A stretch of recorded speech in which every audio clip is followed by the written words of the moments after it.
Yan guys, meron na naman po tayong bagong kakainisan. Ito po, mukhang may nagbabalak pong ikudeta si Tito Soto, 'di ba? Para alisin sa pagka-Senate President agad-agad. Pero kung iisipin po natin, ang deal breaker lang po talaga, ang deal breaker lang kung bakit po naging Senate President si Tito Soto ay dalawang tao lang, si Senator JB Ejercito saka si Senator Pia Cayetano. No, yun lang. Kasi kung iisipin mo po ngayon, yung Duterte Black, shampoo sila dun eh. Si Bongo, di ba may picture sila eh, no? Papakita ko. Shampoo sila dun, plus i-add mo po si Mark Villar, saka si Camille Villar, di magiging 11 po. Etong 11 na to, plus idagdag mo si Pia Cayetano, 12 na. 12, yung 12 po, parang status ko lang yan eh.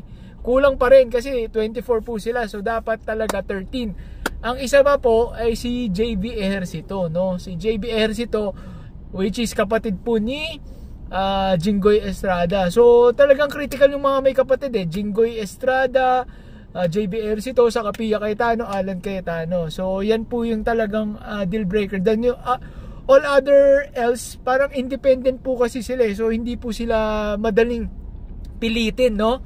Para lumipat, no? Saka isa pa po, sana i-consider nila yung galit ng taong bayan, kasi ang mga tao po ngayon galit na. Nakita nyo po yung rally kanina ng Bunyog, pinagbabato yung mukha ni JB Ejercito sa ni Joel Villanueva, yung tarpaulin, di ba? Kasi galit na po yung mga tao. Tapos babaguhin nyo na naman, may gusto na naman kayong baguhin.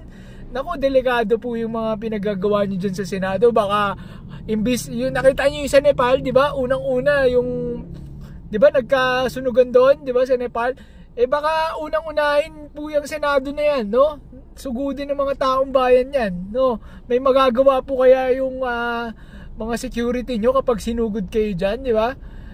Nako, pag-isipan yung mabuti yung mga pinagagawa nyo. Kung wala naman po kayong kinakatakot, kung wala naman po kayong mali na ginawa, edi dapat hindi kayo matakot sa investigasyon. Investigasyon pa lang yan eh, di ba? O kung mapatunayan na may mali kayo, edi makulong kayo. Ganun lang po yun. Huwag nyo nang pagtakpan yung sarili nyo. Dapat so be it, di ba? Kapag guilty ka, so be it. Edi makulong ka. Tapos sanay naman kayo makulong eh, di ba? Wala naman ganun yun eh. Huwag nyo na pagtakpan, no? Dapat kung gusto nyo tulungan ang Pilipinas, no? Dapat turuan nyo yung mga tao na maging accountable sa mga pinagagawa nila, di ba? Pag may nagawa kang mali, edi makulong ka. Ganun lang po yun. Huwag nyo nang isipin na makakalusot kayo. Tinuturuan nyo yung mga tao na makakalusot kayo basta kayo, malakas na opisyalis kayo, may kadikit kayo, hindi kayo makukulong. Parang ganun po ang tinuturo nyo sa sambayan ng Pilipino. At dyan po naiinis ang taong bayan. Ang mga tao gusto na po makakita ng may makukulong, no? Naiinip na po ang mga tao. Kaya